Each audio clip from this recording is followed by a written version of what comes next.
rivals, big and small. This is a battle of the titans. Welcome to Human versus Hamster.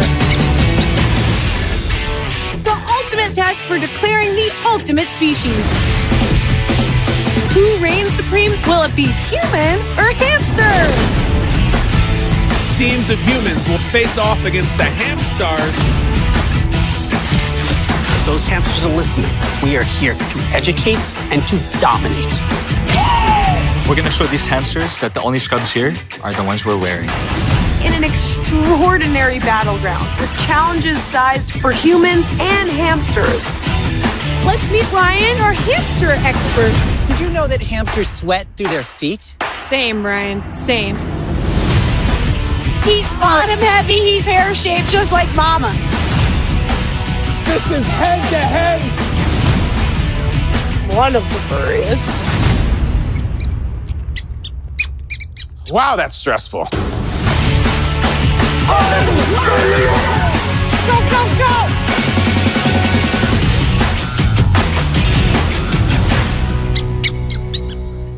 And hello, everyone. My name is Heather Hurt with the NRW, where nerds rule the world, and I am here with the hosts of an upcoming series that I really don't know how to describe yet, known as Human versus Hamster, coming to Max. I have Sarah Sherman, Kyle Brandt, and Brian Balthazar with me. How are y'all today? Great. Excited Thanks to for talk having to you, us. Heather. Thank you. Sarah, I love your background. What's going on back there? Thank you. My apartment, I realized, was too messy for the Zooms, so I put this up. Oh, rock on. So, human versus hamster. How did this all begin? Sarah, let's start with you. You're a hamster mom, correct? In a way, yes. So, how did this come to you? What were your initial thoughts? I was shown a really cute video of them like testing these hamster races, and I was like, this is really cute. This is amazing. So is the hamster really is it really a Nepo hamster? Yeah. You know, me and the hamster have had a falling out, but yeah, we broke up, but since filming, so it's actually like a really touchy subject. But yeah, no, I'll find a new one. Yeah. You've been asking us to please respect your privacy at this time constantly. Yeah, thank you. Thank you. All right, perfect. So no more hamster talk in a hamster show conversation. Perfect. Kyle, I'll move this on to you. You're like a football human, and Sarah's kind of me in the show. I'm like that's basketball, right? It's when you swing a bat, but you're like a real sports human. And so, what did you feel when you were first brought this? Well, I gotta tell you, Heather, I'm also like, I'm a huge nerd too. Like, I go really deep on things like Lord of the Rings and Star Wars, and like I'm way into all that stuff. And believe me, like in all of our references in the show, and the three of us together kind of found a common ground of things that we all like. But it's when I saw the same thing that Sarah saw, you know, everyone's like, oh, it's cute little hamsters running around. And it is, but it's also sports. Look at that. Like, they're crazy competitive. They're undersized. Some of my favorite athletes are undersized athletes. And I don't know if anybody knows what I'm talking about, but Allen Iverson and Steve Nash, like little people, Simone Biles, like I love those kind of athletes. And those are what the hamsters are. And believe me, they're going to come up with some victories in this show too. They're not getting pushed around by the humans. No. And they come out strong, like right at the get-go, They do. Right, not to give too much away. Brian, you have a very interesting title. You are the resident hamster enthusiast. Yep. Right. Tell me how you got that name. It's a great resume builder, by the way, when you're trying. It's like, honestly, the LinkedIn is just like blowing up. I am not a sports guy, unlike Kyle. Like, if there's a moving object coming in my direction, I tend to get out of its way.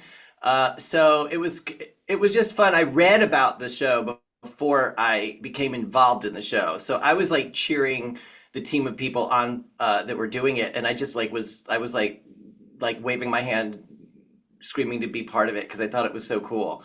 I just love it. I'm one of those people who likes to do something for the storytelling nature of it sometimes even if it's good or bad, but this was like good the whole time. So it was great to just be involved with these two who are just hilarious and so spontaneous, like best in class hosts. And I just get to be like, hamsters have fur, like I just like, okay, I have a little more than that to offer, like I have a little more facts, but it was kind of fun to have a little beat of the show there. It was fun. Absolutely. And once again, it's hard to really pin down the description of the show because it's just so specific and nuanced, but so much fun. Y'all have an incredible lineup of individuals of the human element. Yeah, we do. So y'all have firefighters and wrestlers and teachers and nurses, all these great people. Who were your favorite contestants? And Sarah, I'll start with you, and then Good idea. Sarah, start. Yeah. A little known member of the human versus hamster community named Perfect Aaron. He was, I think my co-host will agree that he speaks for himself. Yes. He's perfect in every way. Mm-hmm. And he is a wrestler. Yeah. Perfect Aaron is a pro wrestler, and Perfect Aaron is his alter ego and his wrestling name. And he's just full commitment from Perfect Aaron. He's going to be, when you're going to be doing a Zoom with Perfect Aaron once, when he has his own show and his own empire, like we found a superstar in this guy. I cannot wait for the rest of the people in the world to meet Perfect Aaron because he's absolutely perfect. He was all we did was laugh every single time he came up on set. Didn't you love him, Brian? Oh my God. And Warren, I think was his partner's name. And there were so many things to love about these guys. The theater kids who were like, kind of like thrust upon the scene, and then there were these real estate agents that were just like, when you see a couple people on TV and you're like, oh, they were made for this. Like they were so bursting with enthusiasm. You're like, what are they serving you in the green room? Like what is there like a mountain? Like what is that? Like the go-go juice? Do you remember go-go juice from I feel like there was some go-go juice happening in the green room that had these people like just like blazing with enthusiasm. So it's hard for me to pick because there were some flight attendants that were really fun and funny. They're just like there's no end to the list of cool people that were part of this show, and they all still keep in touch, which is cool. So they all had a great time. Oh, that's wonderful. It's good to hear that there was some camaraderie even though there was competition. Yeah. So then kind of going off of that, who was the most surprising guest that y'all had? And I'll go backwards, Brian. I'll start with you. Who was the most surprising on during the event? Oh gosh, this is hard. Okay, I have to say, I think I was kind of dazzled by these trivia kids, these trivia kings. They were really just so smart. And there's an element of trivia to the game, but also there's a physicality to the game. I don't know, I just think their energy was so positive and great. But you know what my favorites were? These two. Hey. I mean, I was constantly pinching myself, thinking like watching them work and do it so flawlessly. And, like I took like 15 minutes in the makeup chair and then Kyle would be like, I'm next. And they spent like 90 seconds on him. So Stop it, Brian. Stop it, Brian. They'd be like, okay, Kyle, you're up. And then it'd be like 2 minutes later. And I'd be like, more brows. Yes. So I was just in awe of the two of these two guys. They were just really fun to be around and watch do what they do so well. That's really nice, Brian. Thank you, man. I feel the same way about you. I do. Don't you, Sarah? Of course. Brian's a pro. Yeah. Brian's a pro. Full commitment again from Brian. Like Brian is all in. deep knowledge, just delivering pearls about like the crazy abilities of hamsters, which you will find. You might see this show and say humans versus hamsters. Yeah. The humans are going to annihilate them. We're humans. We're a more evolved species. We're bigger. I'm telling you, based on the knowledge that Brian finds about them, it's like the humans are in for the battle of a lifetime. I really immersed myself in the study. Yeah. Really try to insert myself. Actually, I've been trying to drink from a see that? Can you see? I've been drinking from one of those things. Oh my God, Brian. Yeah. Is that one of those AI images you make? No, I made it. I made it myself. Oh my God. And it's all Tito's in there. Exactly. No judgment at all. Let's actually talk about those facts a little bit for a second. Sorry, Brian, I'm going to kind of holster it on, but back to you real quick. Good. there are a lot of very specific facts that you bring. Was that work you did, or did you have like a small team to go in and find those facts? Both. So before the show began, I'll admit I had a lot to learn, but in order to like get the gig, I studied a lot.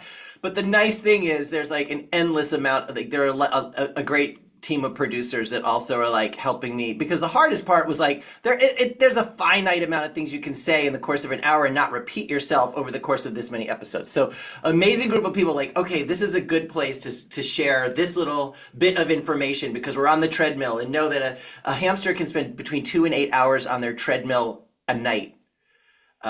I drive to the gym and then try and park as closely as possible. So like, to me, the idea of like, there's no excess treadmill use for me. So it was interesting. We spread it out. We tried to spread it out among the episodes. Absolutely. Sarah, then I'll kind of change direction with you. Your outfits were flawless, Yes, on the show. They were. They were. Were you allowed to come in and kind of dress yourself? Because you are kind of eccentric. That's who you are. So were you allowed to just kind of come in as yourself, or they kind of direct you? I feel like they built the set around what they thought I was gonna wear, so I was allowed to basically show up and do whatever I wanted, and I have to be very grateful for that.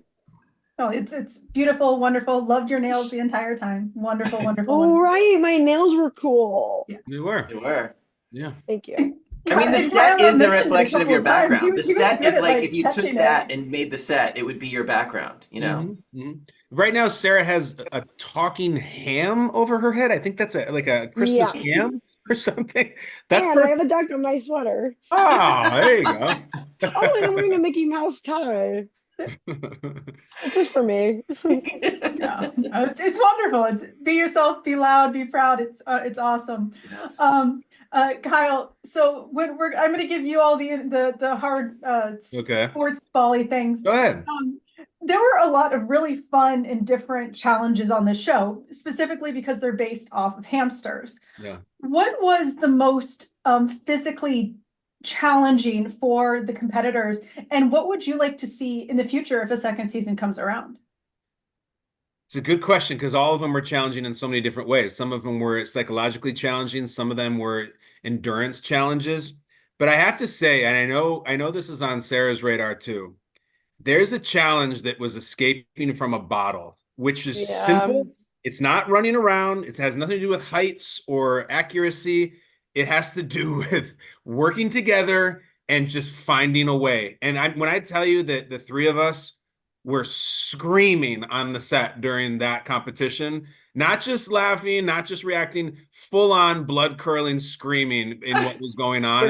I've never seen anything like that. I don't think anyone's ever put anything on TV like that. Such a simple one. Get in and out of the bottle. That's it. And yet it was unbelievable. Yeah. There was screaming, laughing, and crying. I know. I'm telling you. Yeah, you're right. All of them in one challenge. Then I'll bring my final question around to all of that. A big thing that your dynamic is incredible. The three of y'all together, y'all are joking, y'all are laughing. How much of that is just y'all being y'all, and how much of that is scripted? Because we know, to break, pull down the curtain a little bit, there is not just reality and reality television. So how much of this was you, and how much of this was scripted? Kyle, I'll start with you. How much of your personality did you get to put in this show? Well, Brian and I stuck 100% to script, every syllable, every word for every episode. I don't think Sarah said one word of any script in any episode, so we were complete opposites. I don't think I said. There are so many times where Kyle has to just like take a moment to be like, guys, I'm gonna say what the stats of the points are, because Sarah can't. I couldn't remember what the numbers Sarah, were. it's 1-0, 1-0. You can't remember that? No, she I don't couldn't. even know what that means, really. Or I feel like, Kyle, don't you think that there were times where I would get I was supposed to be talking, but it would be a challenge would be happening, and I would just be like, Speechless. Yes, fully speechless. And I'd be talking for 96 straight seconds. I'd be like, hey, Sherman, you want to get in here with a joke or something like that? And she'd be I like, was speechless. I was actually going to kind of bend that question a little bit to you, Sarah. You have a lot of live experience. How different was this compared to what you've done on places like Saturday Night Live? So it's weirdly like it was so much harder than I thought it was going to be. Like it is basically, it's more similar to what Kyle does, where it's like actually live calling a sport. Like you need to know about stuff. You need to have like really good recall. You need to understand that was another thing. A lot of times we didn't even understand what we were seeing. We would see someone like jump through a coil. What does that mean? Well, how do I describe this?